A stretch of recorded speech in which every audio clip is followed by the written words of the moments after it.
दिल्ली के प्रदूषण को लेकर सरकार ने विंटर एक्शन प्लान किया है। सरकार ने एक बार फिर से राजधानी में ऑड इवन लागू करने के संकेत दिए हैं। सरकार 1 से 15 नवंबर के बीच दिल्ली में कृत्रिम बारिश कराने की भी तैयारी कर रही है।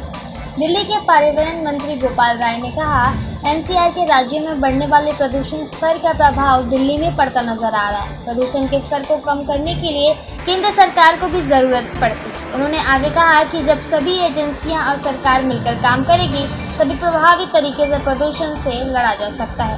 इसलिए हमारी सरकार मिलकर चले, प्रदूषण से लड़े थीम पर चलकर हमारी सरकार विंटर एक्शन प्लान पर काम करेगी। हमारे सामूहिक प्रयासों का परिणाम है कि दिल्ली में लगातार प्रदूषण का स्तर कम हो रहा है। गोपाल राय ने आगे बताया कि सर्दियों में प्रदूषण स्तर नियंत्रित करने के लिए दिल्ली सरकार आज से युद्ध प्रदूषण के विरुद्ध अभियान शुरू कर रही है।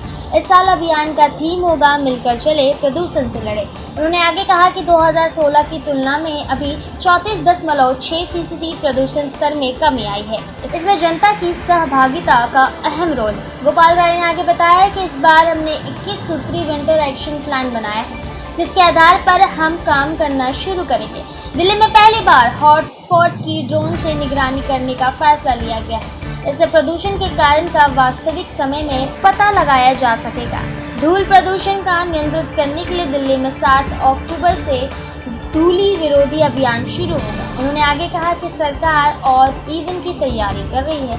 ये प्लान केवल इमरजेंसी उपाय के रूप में लागू किया जा सकता है। अगर दिल्ली में AQI का स्तर 450 से अधिक होता है तो ऑड इवन लागू किया जा सकता है।